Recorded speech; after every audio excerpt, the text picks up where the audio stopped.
This is devlog number 3 for the RPG dungeon crawler that I'm making in Godot. And this week I was a little busier than usual, but and some of what I did do isn't going to be as visual. But what I started off the week with was actually making some assets. So I last week I had this wood block, and I made a couple recolors of it, just trying to see what. Not all of this will end up in the game, and I'm probably going to change the base texture anyway. But just looking to see like what in the color palette that I picked, what will work to make more assets with a little less effort. So how far can I stretch it, right? So right here I've made, this is the first brick texture I made, and I'm like, okay, what if I take dark bricks in the palette that I've chosen, some brown ones, green, so I might use those in different dungeon areas. We can see how these look in the game. No, or not the different color ones, I haven't put them in, but some of the other assets I have. But I look at the house that I made in the game, just like as a test to see how everything looks, and obviously like the dirt texture here flows right into the brick texture, and it doesn't look very good. So I'm like, I'm gonna put some, maybe around the bottom, some stone trim around it, and things like cornerstones, and then maybe different color cornerstones.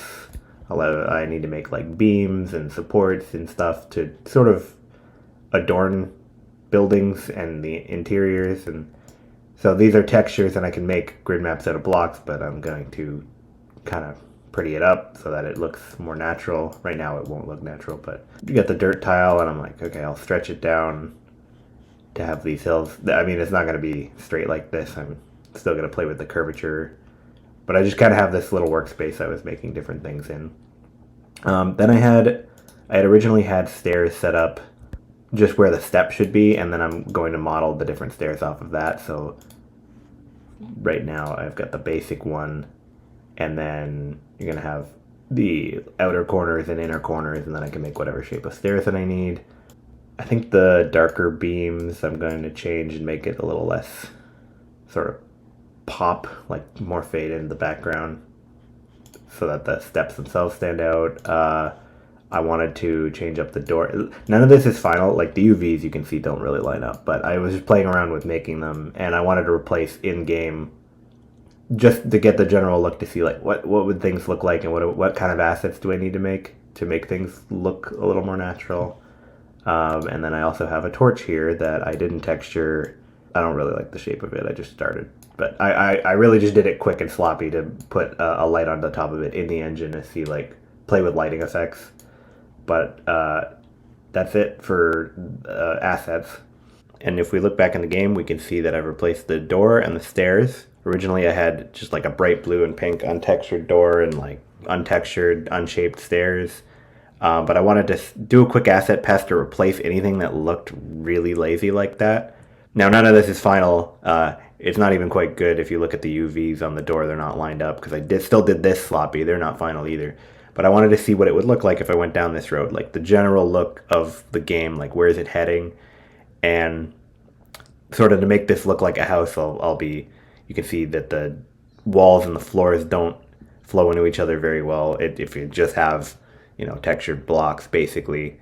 But what I can do is add like stone trim, pillars, beams, windows, roofs, chimneys, stuff like that, until it is decorated, sort of adorn it like a house, and have all these assets that I need to make, which you could see with the like cornerstones that I started to make in Blockbench. But just kind of replace stuff like that. I'll run from this battle. The other thing that I have worked on is, if you look at the pause menu here, now what we can do is we can have a sub menu on each of these characters, and one of the options here is switch. And if I do that, I can switch characters around. Now there's still some bugs. I'm kind of caught here at the end of what I've done this week. I had a little bit less time, but I implemented a bunch of stuff, and a lot of it is still broken, but I'm working on it. The other thing I can do is cast some of their skills, and you'll notice the protagonist doesn't have the switch option. That's because I'm kind of envisioning you keeping them in the party. But if I hit their skills, I could go cure, and I could select a single target. So let's say I heal the healer, and that should update. Yeah, so his HP went up, and my caster's MP went down. I also have cure all, so, well, I might not highlight the ones that aren't party members, and the UI is not finished, obviously, but that works. And there are bugs like if I switched one of them into an empty spot, weird stuff happens, and I just haven't quite worked that all out. It's not done, but those things kind of work. Now let me get into a random battle. Okay, so the other thing is, you can see I've replaced just the labels, the HP and MP. Again, not designed, not finished bars, but I put in there more visual for me to develop with, and that looks a little nicer, just to convey the information in the first place before I design the UI. And I can pick any party member. And the idea is, if I use one of them in a turn, they're used for the turn. And the battle system I envision is that if you look at the meter on the right, each action costs a certain amount of it, and it becomes the enemy's turn when it goes into the red zone, and it becomes your turn when it gets in the green zone. The other condition to end the turn would be that everybody has already went. But let's say I use him, and right now I just have basic attack set up to cost 1 sort of time unit, which makes it immediately their turn because it goes onto their side. Now, I don't have very expensive skills to use right now. Like, the most expensive one is like Cure All, I think. So if I use that, you can see it goes very far into their zone, and then they can attack twice because they also end their turn when they've all gone, but still in their zone. So now if I pick somebody to attack, say cast a fireball, I'm eating up a lot of time, but because the speed sort of is in their favor, my turn ends right away. So right now, since they're only set up to use basic attacks, you'll see like it goes and it cranks into their zone and they can't get it all the way back. But the idea would be enemies could use very expensive attacks and then put it in your zone. So the danger would be if you overspend on expensive good attacks time, that it would put the meter more into their side, and then they would be able to spend more on their turn and hit you with a big attack back. So it's kind of a risk-reward thing of, you want to use a big attack, you might get hit back with a big attack. And if you use small attacks, you might be able to like control their sort of speed,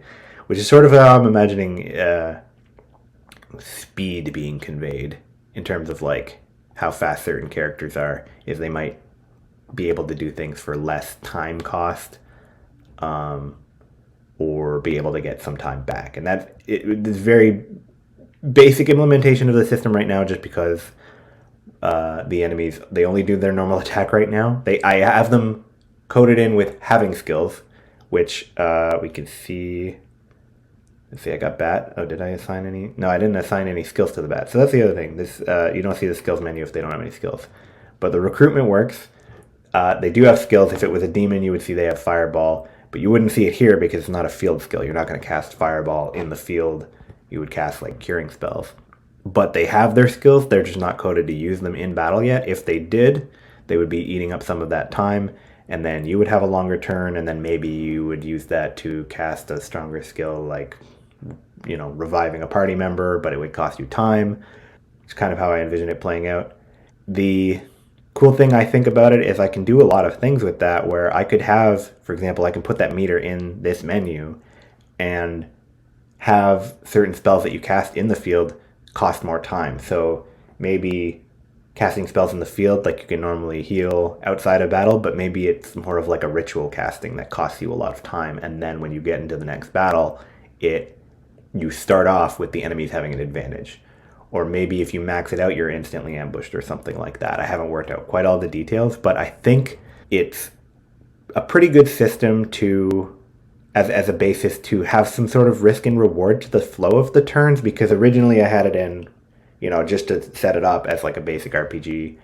I did have it where all of your party members go and then all of the enemies go, and then I was going to mix up the turn order based on like maybe a speed stat or something. But I think I like this better. I think you can strategize. I think there's a lot of opportunities to have different skills that cost different amounts, to have it play into the battle system outside of battle as well.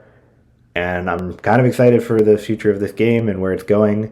I know it doesn't look like a lot has changed because I haven't done a lot of graphical stuff, but I spent a lot of time working on menus are a pain, and I spent a lot of time working on those few features that are seen right now. So I'm still working on fixing the bugs, especially in the pause menu is more buggy than anything in the battle menu, just because I have regrets about how I put in some of the menus, but basically had to like tear out the battle system to put in the time meter thing. So that took quite a bit of the time that I did have this week. I think next devlog should be bigger and better and more interesting. I want to implement more skills and I want to implement some enemy UI. That's what I really want to do. So thank you for watching, and I'm going to post another devlog next week.